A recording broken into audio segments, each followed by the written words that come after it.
Cette leçon va porter sur les projections, qui sont une propriété fondamentale des cartes.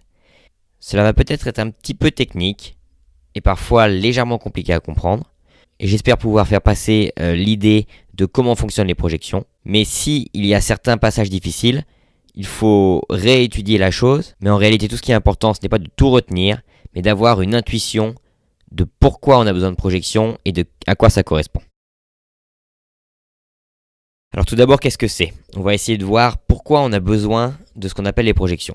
Donc nous vivons dans un monde en 3 dimensions. On peut aller dans la direction d'avant-arrière, on peut aller sur le côté, de gauche à droite, et on peut aller de bas en haut, en hauteur. On a donc 3 dimensions. Sur une feuille par contre, on ne peut aller que dans 2 dimensions, longueur et largeur. Il n'est pas possible d'aller en profondeur et en hauteur. Sur une carte, il s'agit d'une feuille de papier. Alors c'est pareil, on ne peut aller que d'est en ouest et de nord au sud, mais on ne peut pas voir les reliefs et de bas en haut. Alors si la Terre était plate, il n'y aurait pas de problème, on pourrait tout simplement représenter la carte sans s'intéresser au haut-bas. Sauf que la Terre étant ronde, il y a une courbure. Et on va voir que cette courbure implique une déformation qui fait qu'on ne peut pas juste considérer qu'on prend une photo aérienne pour créer une carte, il faut faire un peu plus que ça. Donc si on prend un exemple ici, on a un bonhomme à gauche et un bonhomme à droite, et le bonhomme à gauche pointe un laser vers celui de droite. Le laser est à hauteur qu'on va appeler 0, en réalité il est à la hauteur des mains de la personne de gauche, et elle est censée arriver à une hauteur égale, 0, de l'autre côté. Sauf que la Terre étant ronde, il y a une courbure. Donc si on fait cette expérience et que la personne de gauche pointe bien parallèle au sol, la distance à l'arrivée à droite va varier. Alors de combien ? À 100 km, la distance ici sera de 784 mètres, si on a 100 km entre les deux. Et à 1000 km, on aura 79 km de différence. Donc la Terre n'est absolument pas plate, et on ne peut pas représenter facilement une portion de cette Terre sur un plan, et encore moins la globalité, sans faire appel à ce qu'on appelle les projections. Notre objectif, c'est d'écraser notre boule sur une feuille de papier. Le problème qu'on a, c'est qu'on ne peut pas développer une sphère. Je ne peux pas prendre un couteau, déchirer une partie du globe et l'aplatir sur une feuille de papier. C'est une propriété impossible des sphères. En revanche, d'autres objets peuvent être développés. Par exemple, le cône à gauche ou le cylindre. Si on coupe sur le côté ici, je peux après dérouler et aplatir parfaitement ces deux formes.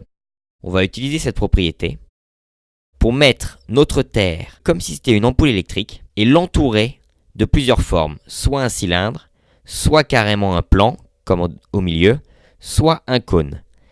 Une fois qu'on aura fait l'impression photographique de la Terre sur ces formes autour, on va pouvoir déplier les formes comme on l'a vu précédemment. Et c'est juste ça une projection, c'est de faire correspondre chaque point du globe un point sur le plan. Et les méthodes pour le faire, c'est d'utiliser des cylindres, des plans ou des cônes.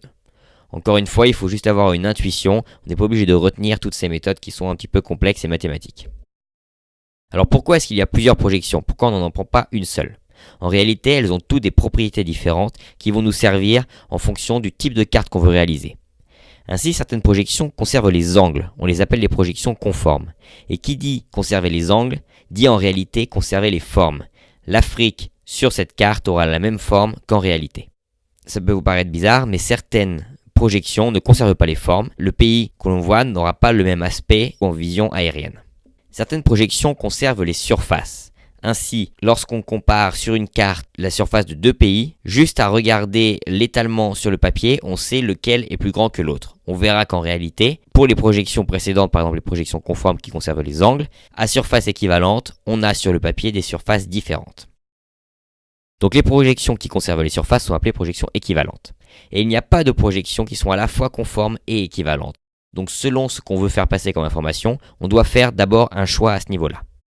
Ensuite, un autre choix, c'est que souvent les pôles sont très déformés dans certaines projections. Est-ce que c'est important pour nous ? Ou si on fait une carte qui se focalise sur la France, ce n'est pas très grave. Mais si on fait une carte de l'exploration du pôle sud, là c'est très important d'avoir un pôle sud pas trop déformé. Donc là maintenant, je vais vous montrer quelques projections. C'est pas obligatoire de retenir les noms bien entendu, mais ça permet de fixer les idées. On peut commencer par la projection conique de Lambert. Si elle est conique, c'est parce qu'on a utilisé un cône. Et on a bien l'impression quand on voit l'image là, qu'il s'agit d'un cône qui a été découpé et déplié, puisqu'on a un élément central au milieu vers lequel tous les méridiens convergent.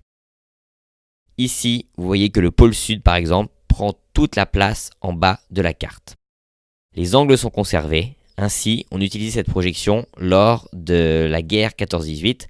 Les artilleurs en avaient besoin pour pouvoir calculer l'angle de tir. Et c'est la projection officielle pour la France. Cette forme de la France, c'est celle qu'on voit le plus souvent puisque c'est celle qui est utilisée dans tous les documents administratifs officiels.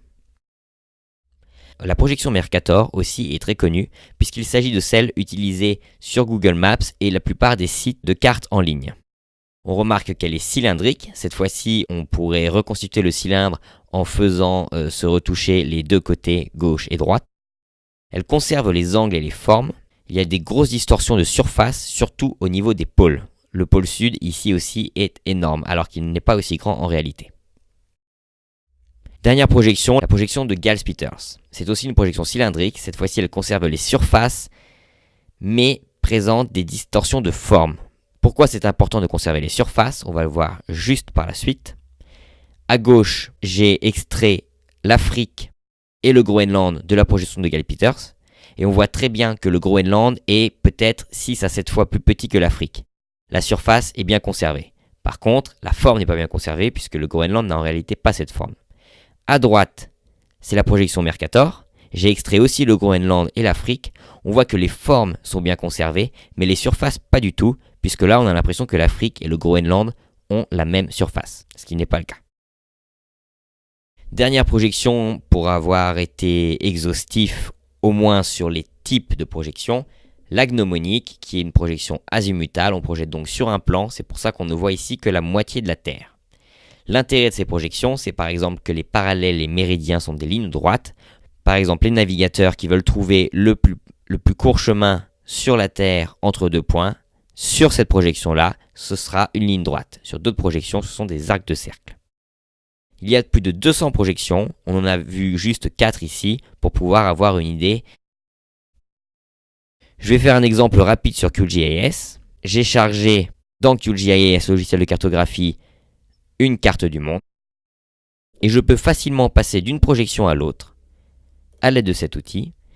Ici, nous avions la projection WGS 84 qui est la projection Mercator. Je peux passer en projection de Lambert. La forme change, on voit ici qu'on a tout le pôle sud et qu'on doit zoomer pour avoir le reste du monde. Je peux aussi changer et passer par exemple en projection de Gals-Peters. On voit qu'il est facile de passer d'une projection à une autre grâce au logiciel de cartographie.